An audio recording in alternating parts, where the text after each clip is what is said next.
morning, everybody.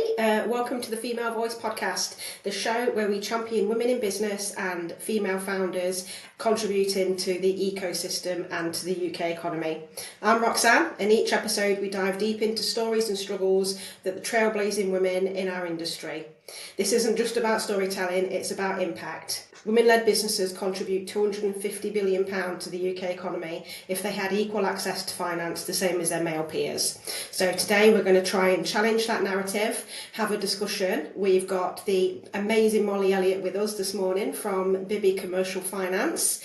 Mollie, I was really keen to get involved in this podcast. She's a young woman in the finance industry, and I really wanted her to have the ability to share her story, challenges of working in finance, helping women to get funding, and how Bibbies are supporting the female founder ecosystem. So welcome, Mollie. Thank you for joining us.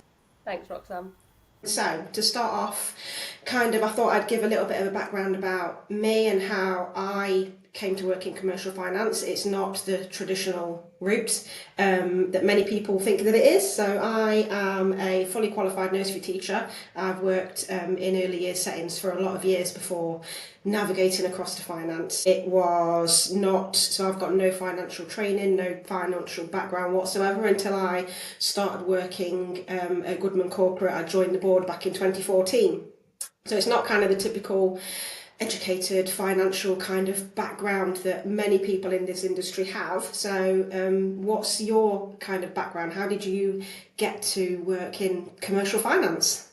Well, I think similar to you, Roxanne, I sort of fell into it. So I don't come from a financial background at all. I started off working in a barrister's chambers as a barrister's clerk through an apprenticeship, doing office administration, and then I started working for Leicester City Football Club in the hospitality. So I didn't really know what I wanted to do until sort of falling and landing on your feet in the role that you get into next. So then I went on to Leicester City for 4 years, and I did account management there, events and sales, and I think that is where I learned all of my customer facing skills, and I had a real passion because I followed Leicester City as well when I worked there, and that's how I actually met Liam. So Liam is a business development manager here at Bibby, and that's who I support within my role. And funnily enough, I was actually trying to sell him hospitality at the football. So what we do at Bibby, there's sort of like networking events that we put on for our introducers, and I thought whilst at Leicester they'd be an ideal client for us because I knew that they had a budget for events and such. So I just thought I'd reach out to Liam through LinkedIn of all things, and I just thought, oh, let's grab a coffee, let's talk about the different options, how we can work together, how we can support you. And I met him and we went through the different packages that Leicester had, and at the end of it he said, oh, we'll have to go for a coffee again. And then next time we met, he said, I think you should come and work for Bibby. And I had absolutely no idea what Invoice Finance was. I'd never even heard of it before working here. And then I just thought, you know what, I'll just jump in the deep end and see what happens. But yeah, I've been here for 2 years now. From the 1st of April. So thoroughly enjoying myself and all things finance. Yeah, no regrets. No regrets, not yet. No regrets. No, not yet. No. So obviously, being a woman in the finance industry has its own individual challenges. There's not very many of us, heavily outnumbered by men. So I recently had a meeting at Bibby's office in Leicester with Kelly, Hamill and Lucille, and it was really interesting. Obviously before we'd planned all of this, Kelly said it was great having you in the office and the atmosphere that you bring, and kind of the different vibe of having a woman that's got kind of the personality that can stamp a little bit of authority and get the men in shape. How do you feel that works in the office, in the dynamic? Because obviously there's quite a vibrant bunch in the Leicester office. They are. I think with any male-led industry or roles, I think you come across a lot of big characters, a lot of testosterone, a lot of people that are vying to be the best at what they can be, but not probably the best at taking criticisms in how they work or just listening to advice.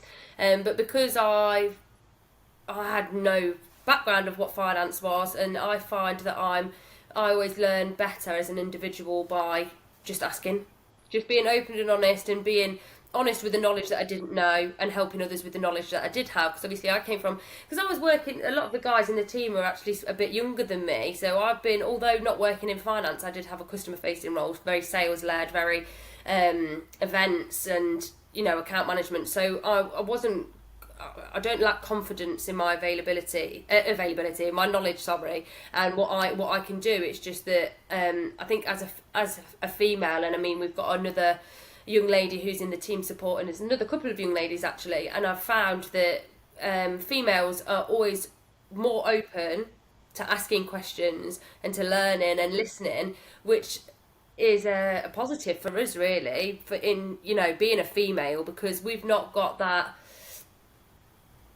Oh, but we are competitive and we've got a drive and everything like that, but it's not about getting ahead of necessarily all of your peers. It's about supporting each other and, you know, opening the conversation up. And when I first started, I was asking questions, and guys were coming back with loads of answers and stuff, and then you'd sort of listen, and then they'd be asking questions off the back of the questions that I was asking. And it's almost like, I mean, my head of sales, Kelly, said it himself, it's with every new person that comes in the team, you almost feel like that there's everyone ups their game.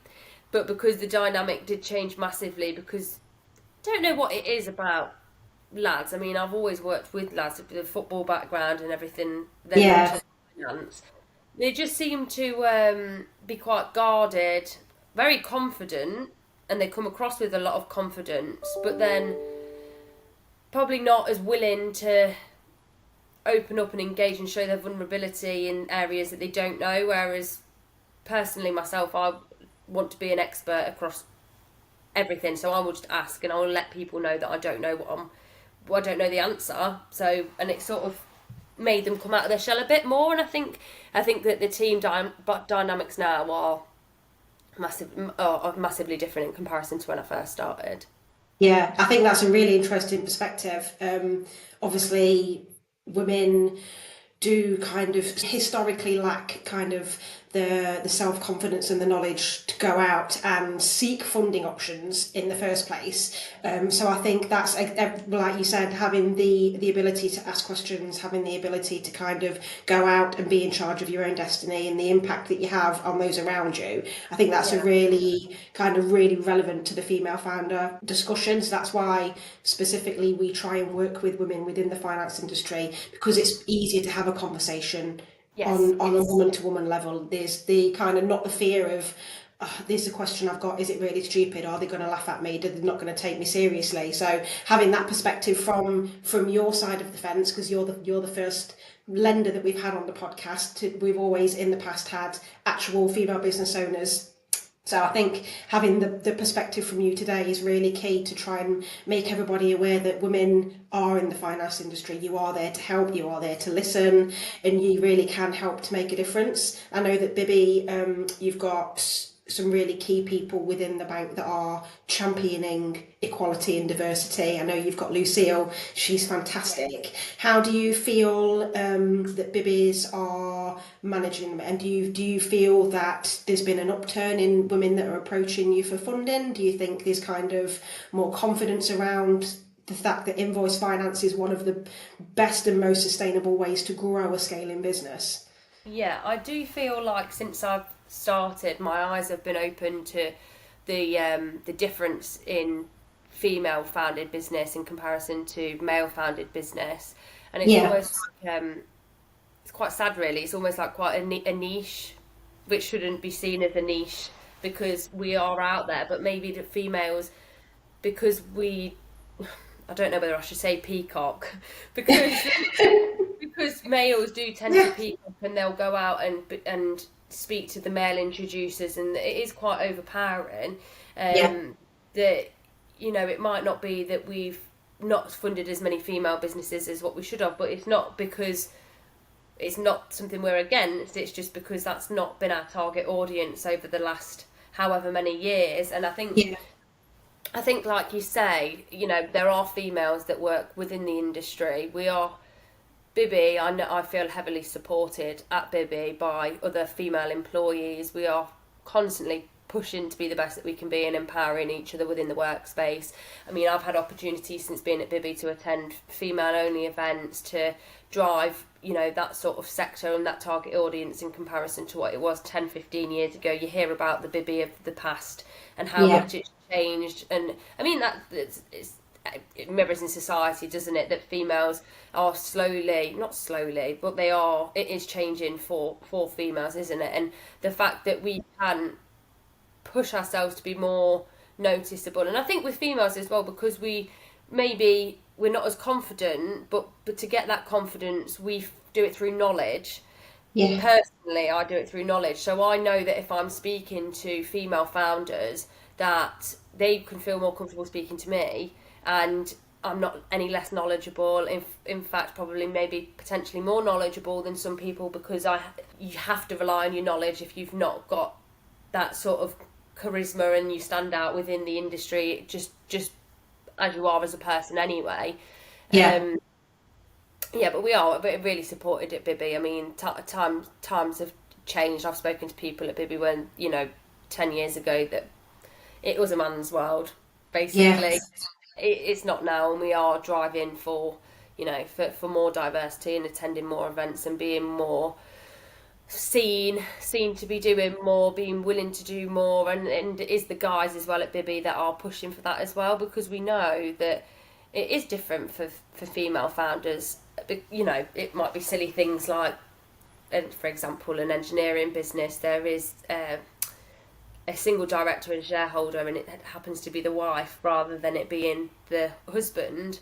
You almost automatically go, the underwriters might think, why is something's not right there because the wife's running it and the husband isn't. But no, that's just the way that it is now. You can see that things are changing for the better. Yeah, definitely. And just to go back on the knowledge point, you're absolutely right. So having somebody within the funders that is knowledgeable about the products and the services and the support that you can offer, because as female business owners, I mean, until I worked in finance, I'd not got a clue about invoice finance or working capital or growth funding, because you focused on your role within the business, on your day job. You're never going to have the knowledge and the skills that the professionals working in the industry have got. So that's where the relationship's so important. So I would have absolutely no hesitation in connecting you up with any of the female founders that we've got that are looking for invoice finance, because you're best placed. You've got the knowledge, you've got the experience, you understand the facility and how it works, and then you can impart that knowledge on the businesses and go on that growth journey with them. I think as well with invoice finance, it is different. It is a different funding option in comparison to a one-off loan or an overdraft. It's a revolving facility, and we're always going to be there in the background. You've got a relationship executive and you've got a relationship manager, and until you know what invoice finance is and you understand the product, it's not a quick turnaround. And I do like to support my clients through the process, and we like to grow with businesses. I mean, we've got yourself, Roxanne, we've got the forward finance facility, which is for the smaller businesses that are just looking for that initial working capital, the cash flow within the business to grow. And we've had businesses that come on as forward finance and they're now within the corporate team, and we've grown alongside them throughout the years that they've been trading.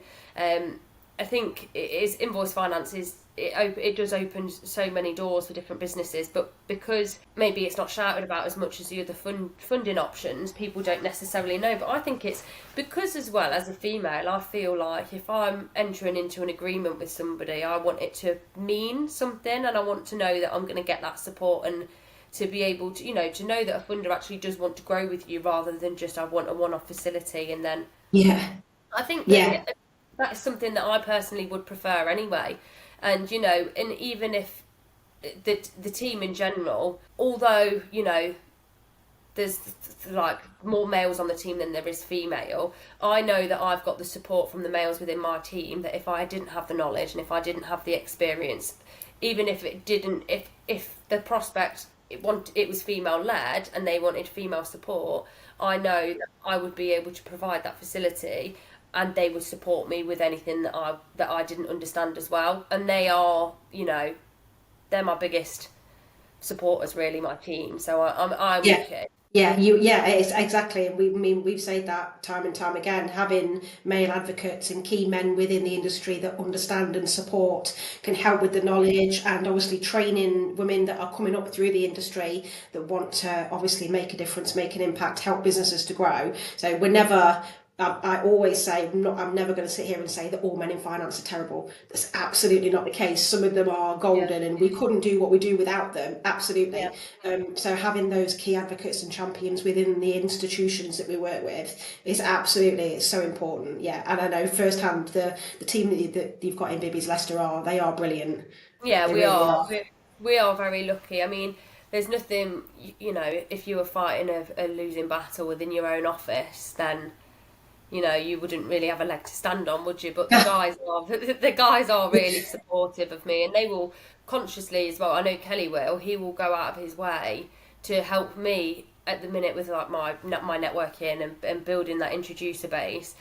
Yeah, At the end of the day, I'm a female, so it makes sense for me to push that narrative and to help as many female founders as what I possibly can. Because if they've you don't know who needs help, and everyone should have the same availability for that help. And also as well, I do feel like females, for certain individuals, females might feel more comfortable talking to females just because, I mean, I think I'm quite approachable and the team's quite approachable, but you don't know what's happened previously, do you? And it's just being open and willing to talk to anyone about anything, and no question's a silly question in my opinion. yes, That, exactly.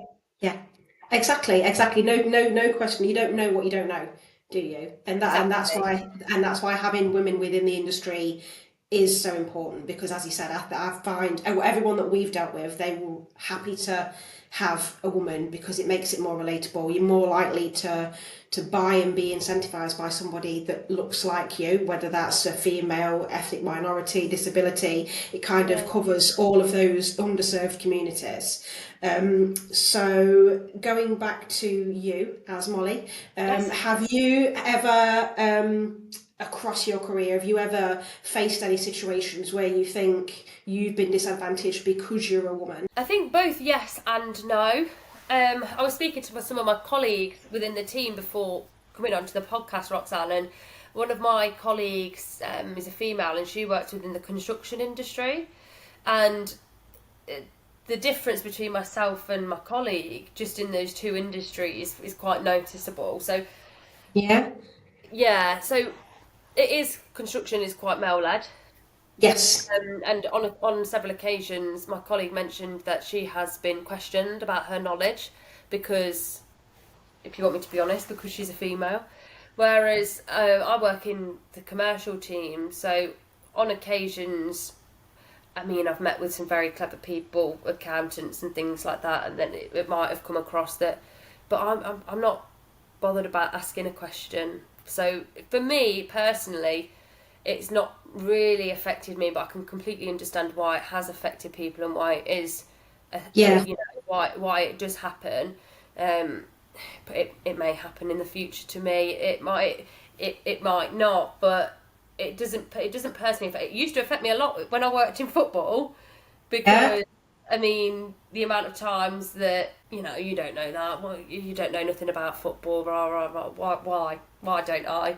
I do. I work here. I'm actually, I've got the knowledge behind me and all of that. So I've definitely been questioned. But within Invoice Finance, it hasn't happened to me. I've just kept my head down and worked as hard as I can for the last 2 years, and I think I proved what I know in knowledge. Yeah. I've not Yeah. really, That's brilliant. Yeah, yeah, it's really, and that's lovely to hear. yeah, So from my perspective, I've it not recently in this last few years, but over the past, say, maybe 10 years, I've been in like conferences and expos, and obviously speaking to other men in the room. yeah. And I will always remember there was this one instance. I was in a conference in London, and somebody physically pushed me aside, as in pushed me aside to get to speak to the gentleman that I was speaking to. Oh my God, that's And mad. I'm stood there thinking, hang on a minute, aside from the fact I'm mid-conversation, you physically pushed me out of the way to get to speak to the person that I'm speaking to. And I'm like, but at the time, I was just like, well, you're a bit rude. And then I just carried on. But I didn't have the confidence to kind of say, excuse me, like, that's not right on any level. No. So I think confidence wise, having the ability to actually acknowledge that and saying, so I, like I said, in that situation, I was just like, oh, okay, like Yeah. you carry on, then your conversation's obviously far more important than the one I was having. But Yeah.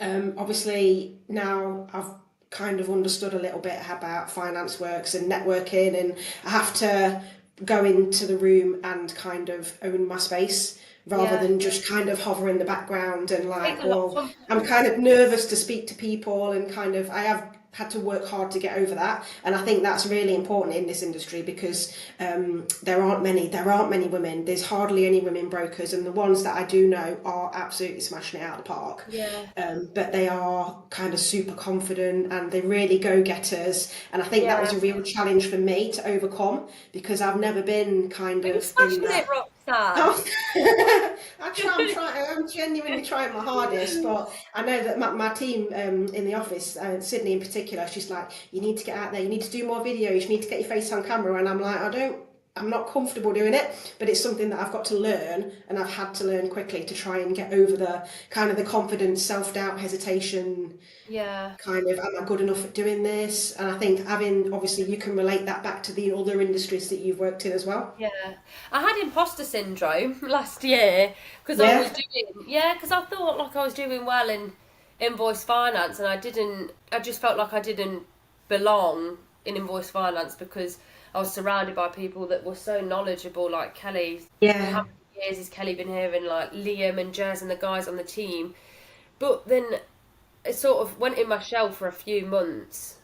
But then I realised that you can use the resource around you and draw on that, and then that's also a positive that the other guys that I know wouldn't like delve into that and ask the questions because they have the confidence and the persona, so they maybe Yeah.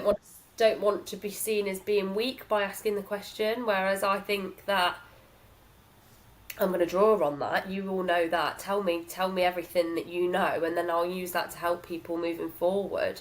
So I Yeah. have had an occasion at a networking event where I have been asked to get the drinks. Yeah. Being the woman in the room. Yeah, Yeah. can we get the drinks? Can we make sure everyone's happy? I did think something of it, but then I thought in the back of my mind, maybe I leant towards it because I wanted it to be the fact that I was the newest employee and I was the youngest there and the one. Do you know what I mean? Maybe I Uh, lent, maybe I leant towards that a bit, and maybe it was unconscious. Get the drinks, but I just didn't.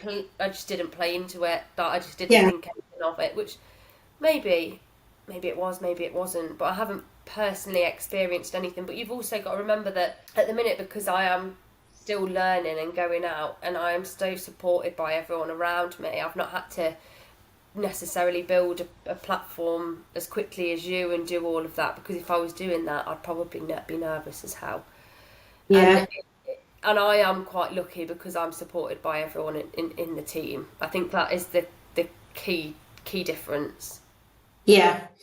So would you encourage young women and girls and people to try and have a career in commercial finance? Do you think it's a great place, a great space for women now it's becoming much more inclusive?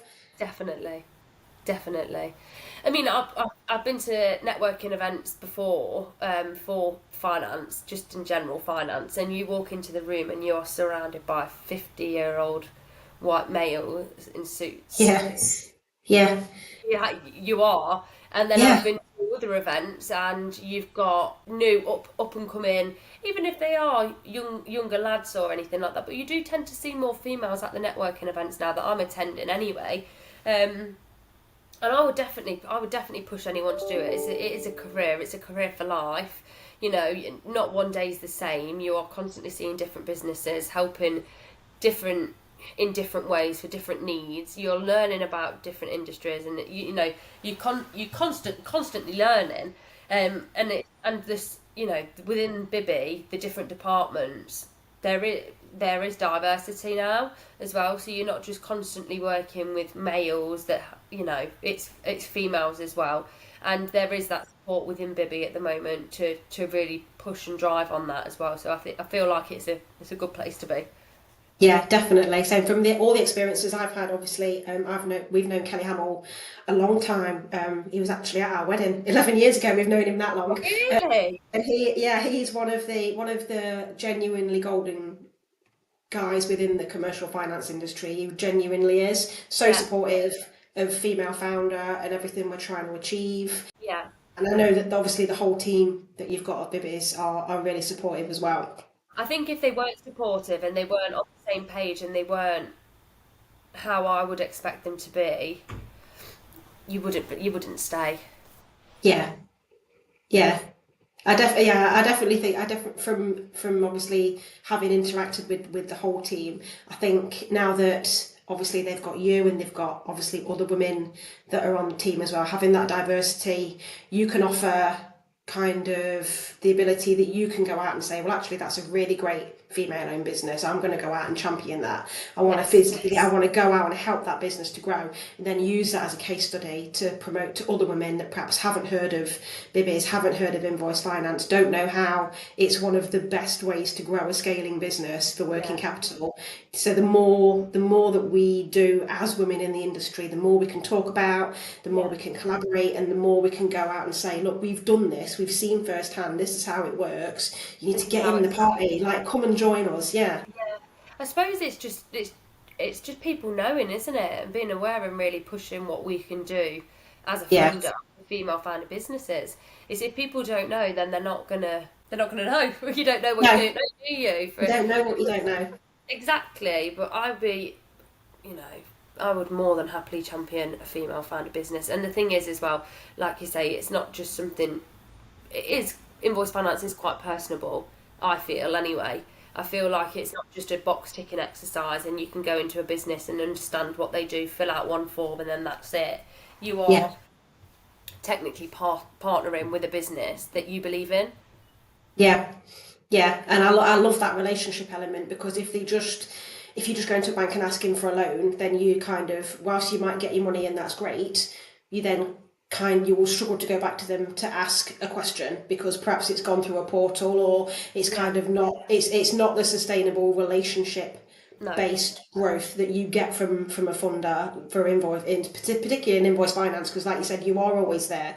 You're at the end of every phone call, every invoice that they might need help with, or every question they've got. There's physically someone there that's able to help, that's got the knowledge of how the facility works and how they kind of things that they can do to help themselves to grow as well. You genuinely are partnering with a business that you believe in, and whether that's a new start business or it's a business that's been trading for 50 years.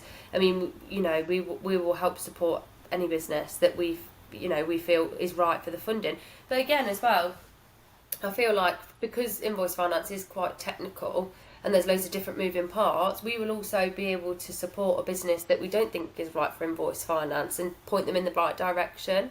So although it's not, you know, we have got the knowledge behind us, and I would confidently be happy to have a discussion with anybody really, even if we're not the right fit. We need to make sure that we're the right fit as a funding partner, and if we're not, then we'd be able to help point them in the right direction. And we can, you know, from knowledge within the team, if it's not the right fit, then I do feel like that we've got the knowledge between us guys to put suggestions out there and help people in that way.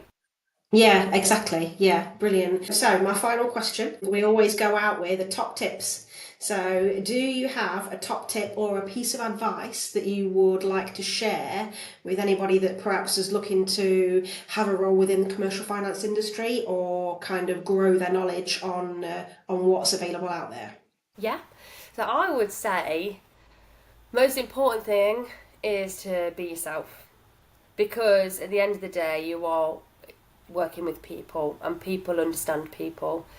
Ask as many questions as you can. There's no such thing as a silly question, and you know that's basically it really. Just be yourself, and also work hard.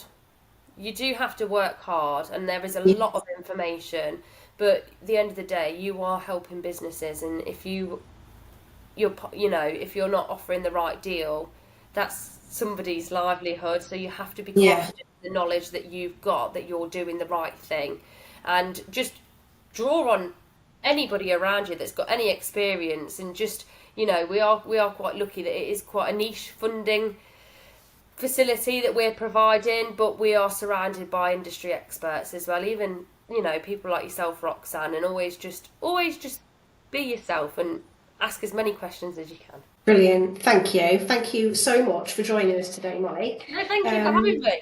No, you're most welcome. It's been really, really great, genuinely having just kind of the relaxed, honest, open conversation with somebody else in finance, or someone else in the industry that kind of gets it as well. It's brilliant. So hopefully all the viewers will get lots from this.